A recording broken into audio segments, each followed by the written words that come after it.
আমি আল্লাহ রাসূলের নামে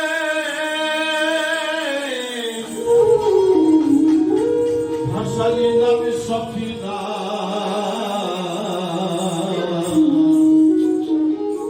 ছেড়ে দে নৌকা মাঝি যাব মদিনা। আমার হৃদয়েতে কাবা নয়নে মদিনা তেরে পাল তুলে দে পাল তুলে দে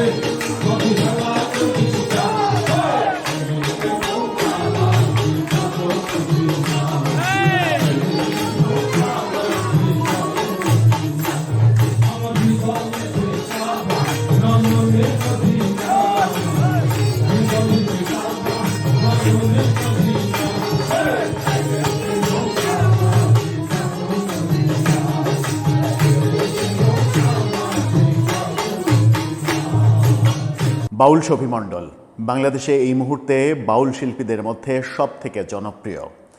গত শনিবারে কুষ্টিয়ার ফিলিপনগরে যে পীর শামীম রেজা তাকে হত্যাকাণ্ডের শিকার হতে হলো, কয়েক বছর আগে সেই আস্তানায় একদিন এক রাতে বাউল শফি মণ্ডল গিয়েছিলেন শামীম রেজার যে দর্শন সেই দর্শন সম্পর্কে খোঁজ খবর নিতে। তিনি কি দর্শন, কি মতবাদ প্রচার করেন, কিভাবে আলোচনা করেন, কি করেন সেগুলোর একজন দর্শনার্থী হিসেবে দেখতে গিয়েছিলেন। দেখতে যাওয়ার সময়কার একটা ছবি তুলে গত 2-3 দিন ধরে ভাইরাল করে সামাজিক যোগাযোগ মাধ্যমে ওই এলাকার কিছু জঙ্গি মনোভাবাপন্ন তরুণ শফি মণ্ডলকে একের পর এক হুমকি দিয়ে যাচ্ছে। শফি মণ্ডল ফিলিপনগরে গেলে তাকেও শামীম রেজার মতো পরিণতির শিকার হতে হবে এরকম হুমকি প্রকাশ্যেই দিচ্ছেন। এবার আজকে থেকে শুরু হয়েছে যে গানটি দিয়ে আপনারা শুরু করলেন সেই গানটা পর্যন্ত প্রচার করা। এইভাবে প্রচার করা হচ্ছে যে ওই আস্তানায় গিয়ে তিনি গান বাজনাও করেছেন। সেই আস্তানায় গিয়ে শফি মণ্ডল কি গান গিয়েছেন? ছেড়ে দে নৌকা আমি যাব মদিনা। মদিনায় নবী আছে মা আমেনার কোলে, মদিনায় নবী আসে মা আমেনার কোলে। এই গান, যে গান ইসলাম ধর্মের মানুষদের অনেকটা মানে যারা গান পাগল ধার্মিক তারা এটাকে অনেকটা আরাধনার মতো মনে করে। যে গান গেয়ে সারা বাংলাদেশ, সারা বিশ্বের বাংলাভাষী তো অবশ্যই বহু ভাষাভাষীর মানুষের হৃদয়ের মণিকোঠায় জায়গা নিয়েছেন বাউল শফি মণ্ডল। এই গানটা আরও অনেকে গিয়েছে। শফি মণ্ডলের এই গানটা অনন্য উচ্চতায় গিয়েছে।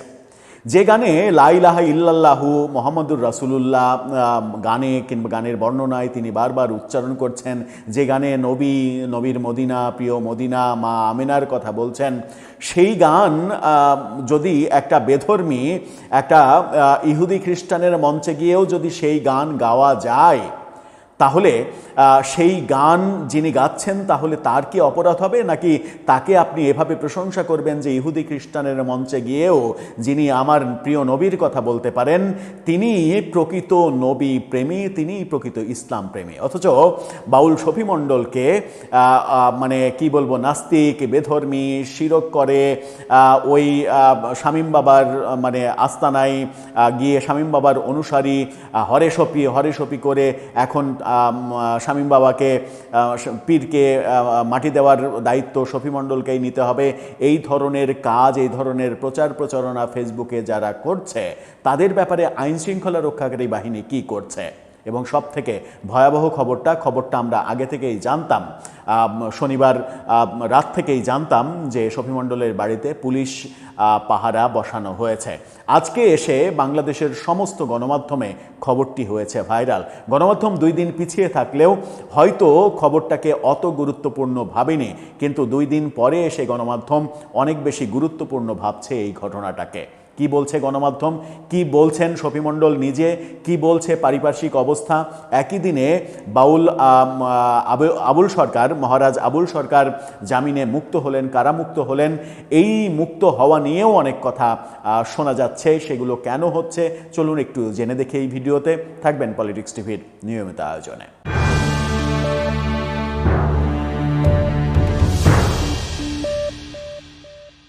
দর্শক, বলছিলাম বাউল শফি মণ্ডলের ফিলিপনগরের বাড়ি।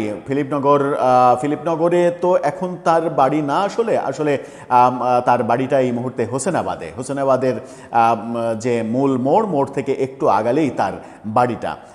তার বাড়ি একটা মানে সাধুর আশ্রমের মতো করে তিনি বানিয়েছেন, কারণ তিনি সম্প্রতি ফকিরি মানে অর্থাৎ স্বেচ্ছা মানে মৃত্যু, এরকম যে তাদের বাউল দর্শনের অত কিছু তো বলতে পারবো না। এক কাপড়ে, সাদা কাপড়ে নিজে ইচ্ছা করে সাদা থান পরিধান করা, মানুষের যে সহজাত চলাচল সেই চলাচলের বাইরে যাওয়া, মাছ মাংস না খাওয়া, এই যে একটা সন্ন্যাস জীবন, সেই সন্ন্যাস জীবনে তিনি পদার্পণ করেছেন। তিনি মানে তার সঙ্গে ব্যক্তিগত আলাপচারিতায় যতটুকু জানতে পেরেছি, তিনি ইসলাম ধর্ম, হাদিসের ইতিহাস এগুলো সম্পর্কে এত বিশদ জ্ঞান রাখেন যে অনেক মোল্লামনসিও হয়তো এত জ্ঞান রাখেন না। অথচ এই মানুষটাকে আজকে ভণ্ড তকমা দেওয়ার দুঃসাহস দেখাচ্ছে কেউ। গণমাধ্যম কি বলছে? গণমাধ্যম আরটিভির এই মানে শিরোনামটা, ফটোকার্ডটা নিয়ে গোলাম মাওলা রনি ফেসবুকে একটা পোস্ট করেছেন। তার পোস্টটা দেখলেই আপনারা বুঝতে পারবেন। সেখানে তিনি লিখছেন, শফি মণ্ডল দেশের শীর্ষ ও অত্যন্ত জনপ্রিয় বাউল শিল্পী। তারেক জিয়ার বাংলাদেশে যদি শফি মণ্ডলকে পুলিশের নিরাপত্তায় বাঁচতে হয়, তবে বুঝতে হবে আকাশে কি পরিমাণ মেঘ জড়ো হয়েছে। অবস্থা এমন দাঁড়িয়েছে যে আর কয়দিন পর কেউ গান গাইতে পারবে না, এমনকি পাখিরাও না। কি ভয়াবহ কথা! আর কয়েকদিন পর পাখিদেরও হয়তো এই দেশে গান গাওয়ার জন্য ওই জঙ্গিদের অনুমতি লাগবে। একটা পোস্ট মানে দেখে নিতে পারেন, যে পোস্টটা খুবই ভাইরাল হয়েছে। সেখানে বলা হচ্ছে, শামীম সাধুকে কুপিয়ে হত্যার পর সাধু শফি মণ্ডলের বাসায় পুলিশি প্রহরা, কুষ্টিয়ায় কি খেলাফত কায়েম হয়ে গেল? কুষ্টিয়ার ব্যাপারে আমরা আগেও বলেছি যে কুষ্টিয়াতে এবার আমরা দেখেছি গত নির্বাচনে কুষ্টিয়ার 4টি আসনের মধ্যে 3টি আসনে জামাত বিজয়ী হয়েছে। একমাত্র আসন যেটা ওই দৌলতপুরের, সেখানেই বিএনপি বিজয়ী হয়েছে। অথচ বিএনপির বিজয়ী হওয়া ওই আসনেই এই ধরনের কর্মকাণ্ড আমরা দেখছি, যেখানে একজন বাউলের বাড়ি পুলিশ পাহারা দিয়ে রক্ষা করতে হচ্ছে। আরেকটি ফটোকার্ড আপনারা দেখেন, সেখানে বলা হচ্ছে, বাউল শিল্পী শফি মণ্ডলের বাড়িতে পুলিশ মোতায়েন, বাউল দর্শন কি নিজ দেশে আজ পরবাসী? এই প্রশ্ন করা হচ্ছে এই ফটোকার্ডে। এই মানে এই ব্যাপারে আপনাদেরকে মানে একাধিক ফটো কার্ড আপনারা মানে একাধিক স্ক্রিনশট আপনাদের দেখাতে চাই। রাজন ইসলাম নামে একজন পোস্ট করেছেন, সেই পোস্টটা আপনারা দেখে নিতে পারেন। সেখানে তিনি শফি মণ্ডলের ওই আস্তানায় যাওয়া, শামীম রেজার আস্তানায় যাওয়ার ছবি দিয়ে লিখছেন, লালন গীতির বিশিষ্ট শিল্পী শফি মণ্ডলের সামনে আমাদের কোরআনকে ছোট করে কথা বলে, তাও সে কোনো প্রতিবাদ করে নাই, তার মানে সেও ওই বালছেড়া বাবার ভক্ত। আমি এলাকাবাসী সবার উদ্দেশ্যে বলছি, ওই বালছেড়া বাবার বাল ধুইয়া পানি যারা যারা খায় তাদের সবাইকে রাস্তায় পিটিয়ে মারেন, এদের সবাইকে মারলে কোনো পাপ হবে না। এই যে অবস্থা। আরেকটা পোস্ট আপনারা দেখুন, ওই রাজন ইসলামেরই, সে শফি মণ্ডলের যে গানটা দিয়ে আপনারা শুরু করেছেন এই ভিডিও দেখতে, সেই গানটা পোস্ট করে লিখেছেন, আমাদের এলাকায় এইগুলো সব কাফেরের দল, এরা কোরআনকে মানে না, আমার রাসূলকে মানে না, আবার মদিনায় যেতে চায়। এতগুলো মানুষের সামনে ভণ্ড বালছেড়া বাবা কোরআন শরীফকে অপমান করে, আর এই মানুষগুলো বালছেড়া বাবার বাল ধুইয়া পানি খেয়ে পাগল হয়ে গেছে। এই হচ্ছে তার মুখের ভাষা। অথচ যে গান তিনি গাচ্ছেন, যেটা বলছিলাম, যখন বিশ্ববিদ্যালয় জীবনে থিয়েটার করতাম, থিয়েটারের কর্মীরা তো সাধারণত সাম্প্রদায়িক যে রাজনীতি, সেই রাজনীতির মানে পছন্দ করে না, সেই রাজনীতির বিরোধী হয়। তো আমার এক বড় ভাই বলছিলেন ঢাকা থেকে গিয়ে, যে যদি মানে ছাত্র শিবিরের মানে থেকে তোদেরকে দাওয়াত দেওয়া হয় যে তোরা তাদের মঞ্চে গিয়ে নাটক করবি, তাহলে কি করবি? তো আমরা বেশিরভাগই উত্তর দিলাম যে না, আমরা নাটক করব না। তখন তিনি বললেন, কেন করবি না? যদি তারা তাদের মঞ্চে তোর যে আদর্শ, তোর যে নাটক, তোর যে নাটকের ভাষা সেটা উপস্থাপন করতে দেয়, তাহলে তুই কেন করবি না? সেখানে তোর আদর্শ উপস্থাপন করে তুই প্রমাণ করবি যে তোর আদর্শ তুই স্প্রেড করতে যাচ্ছিস। যদি তারা সাহস রাখে তোর আদর্শ তার মঞ্চে উপস্থাপন করতে দেবে, তাহলে তুই কেন করবি না? কথাটা সেদিন বুঝতে পারিনি, এখন হয়তো উপলব্ধি করতে পারি। সেই কারণেই বলছি যে ইহুদি খ্রিস্টানের মঞ্চে গিয়েও যদি মদিনায় নবী এলো মা আমিনার ঘরে এই গান কেউ গাইতে পারে, তাহলে তাকে কি আপনি দোষারোপ করতে পারেন? সেই প্রশ্নটা কিন্তু আসছে। সেই প্রশ্নটা যখন আসছে তখন মানে এই ব্যাপারগুলো, প্রথম আলো শিরোনামটা দেখে নিন। প্রথম আলো বলছে ওই বাড়িতে পুলিশ পাহারার ছবি দিয়ে তারা বলছে কুষ্টিয়ায় বাউল শিল্পী শফি মণ্ডলের বাড়িতে পুলিশি পাহারা। এই ঘটনা মানে এই ঘটনায় ডেইলি স্টার, না আমি যে মানে শিরোনামটা দেখালাম সেটা মূলত ডেইলি স্টারের শিরোনাম। ডেইলি স্টার যেটা বলছে যে এই ঘটনা ঘটানো হয়েছে, শনিবার থেকেই পুলিশ পাহারা রয়েছে, এখন পর্যন্ত পুলিশ পাহারা তুলে নেওয়া হয়নি। শফি মণ্ডলের সঙ্গে তারা কথা বলেছে, পরিবারের পক্ষ থেকে জানতে পেরেছি আমার বাড়িতে পুলিশ মোতায়েন করা হয়েছে, কেন করা হয়েছে সেই বিষয়টি আমার জানা নেই। ওসি জানিয়েছেন, স্থানীয় ওসি জানিয়েছেন নিরাপত্তাজনিত কারণে শফি মণ্ডলের বাড়িতে পুলিশ দেওয়া হয়েছে। সামাজিক যোগাযোগ মাধ্যমে বিভিন্ন ভিডিও ছড়িয়ে পড়েছে, সেখানে মানে ওই যেটা ডেইলি স্টারও বলছে যে ওই ভিডিওতে দেখা যাচ্ছে যে মানে ওই শামীমের বক্তব্যের সময় তার বাম পাশে একটু দূরে শফি মণ্ডল বসেছিলেন। এই বিষয় নিয়ে আমরাও শফি মণ্ডলের সঙ্গে কথা বলেছি। তিনি বলেছেন যে তার দর্শন জানা, যেটা তিনি ডেইলি স্টারকেও বলেছেন, ডেইলি স্টারের এই বক্তব্যটা শুনুন। তিনি বলছেন আমি একজন সাধক ও লালন দর্শনের অনুসারী, গানের প্রয়োজনে বিভিন্ন অনুষ্ঠানে অংশগ্রহণ করতে হয়। 1.5 বছর আগে গানের প্রয়োজনে আমি ওই দরবারে গিয়েছিলাম, আদর্শগতভাবে তার সঙ্গে আমার কোনো সংশ্লিষ্টতা নেই। তিনি একেবারে, এবার জানা গেল যে কতদিন আগের ভিডিও, 1.5 বছর আগের ভিডিও। 1.5 বছর আগে তিনি ওখানে গিয়েছিলেন এবং তিনি বলছেন যে তারা কি করে সেগুলো জানতে গিয়েছিলাম। এটা যে কোনো জানে, ইহুদি ধর্মের লোকজন তাদের ধর্মশালায় কি করে সেটা কি আমি জানতে যেতে পারি না? আমরা কি মুসলমান ধর্মের অনুসারী মন্দির দর্শনে যাই না?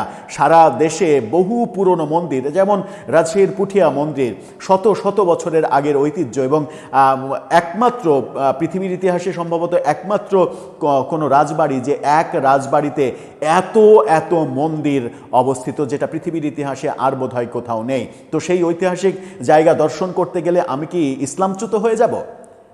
সেই প্রশ্নটা আছে। আবার এই ঘটনাগুলো যখন আজকে ঘটছে, শফি মণ্ডলের সঙ্গে আমরাও কথা বলেছি, তাকে আমরা জিজ্ঞাসা করেছি যে আপনি এই ঘটনায় উদ্বিগ্ন কিনা।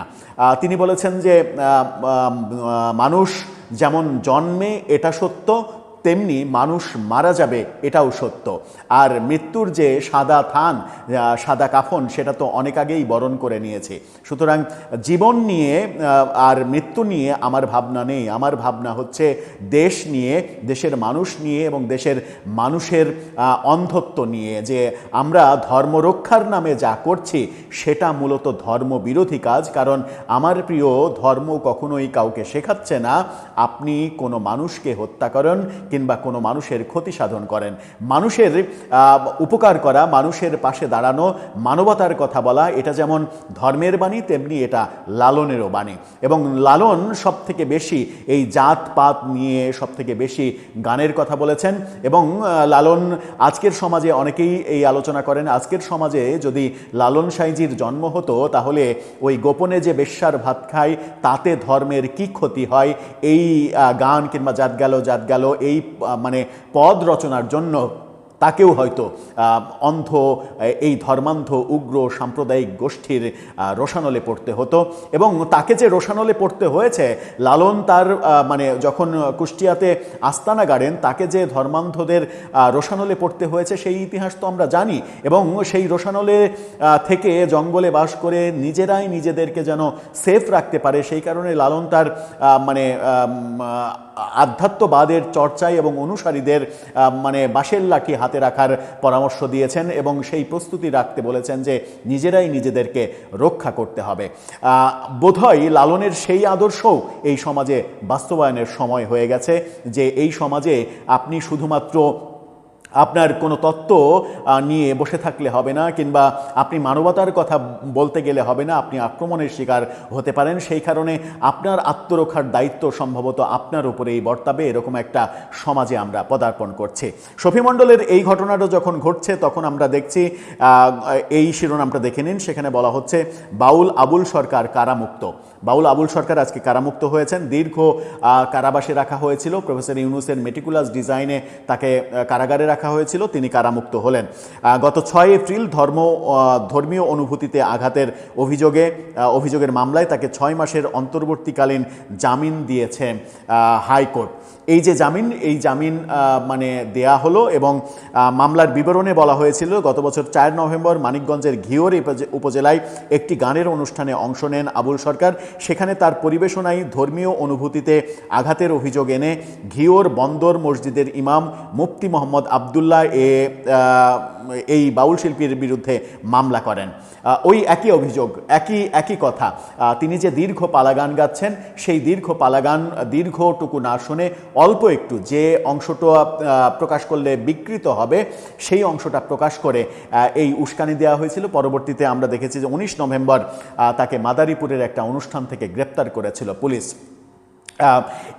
এই যে ধর্ম অবমাননার ব্যাপার এবং এই ব্যাপারগুলো যেভাবে উস্কানি হিসেবে মানে কাজ করছে, উস্কানিমূলক ব্যাপার সামনে নিয়ে এসে শায়েস্তা করা এবং মানুষকে হত্যাযোগ্য করে তোলা কিংবা হত্যা করা, এই প্রবণতা রুখতে হলে প্রয়োজন সামাজিক সচেতনতা, প্রয়োজন ধর্মের নামে যারা মোটিভেশনাল স্পিচ দেয় কিংবা মানে টাকার বিনিময়ে স্পিচ দেয়, তাদের আগে সংশোধন করা, তারা যেন কোনো ধরনের উস্কানিমূলক কিংবা মানুষকে উত্তেজিত করার কোনো এই বক্তব্য এবং এই মানে চেষ্টা থেকে বিরত থাকে, নতুবা এই সমাজকে কোনোভাবেই শান্ত করা সম্ভব হবে না। আর সমাজকে শান্ত না করতে পারার আরেকটা বড় কারণ হচ্ছে, আমরা গতকালকে দেখেছি যে খুলনার ডিআইজি ওই শামীম রেজার আস্তানায় গিয়ে যে ধরনের নমনীয় আচরণ, নমনীয় কথাবার্তা বলেছেন, এবং এখন পর্যন্ত ওই ঘটনার কোনো মামলা না হওয়া, জড়িতদের বিরুদ্ধে ব্যবস্থা না নেওয়া, এবং বাংলাদেশে এখন পর্যন্ত এরকম যত ঘটনা ঘটেছে একটি ঘটনারও কোনো শাস্তিমূলক ব্যবস্থা না নেওয়ার কারণে একের পর এক এই ঘটনাগুলো ঘটছে। আর শফি মণ্ডলদের জীবনের হুমকি হয়ে আসছে, তাদের বাড়িতে পুলিশ পাহারা দিতে হচ্ছে বাড়ি রক্ষার জন্য। দর্শক, আপনার মন্তব্য জানিয়ে এ ব্যাপারে লিখতে পারেন আমাদের কমেন্ট বক্সে।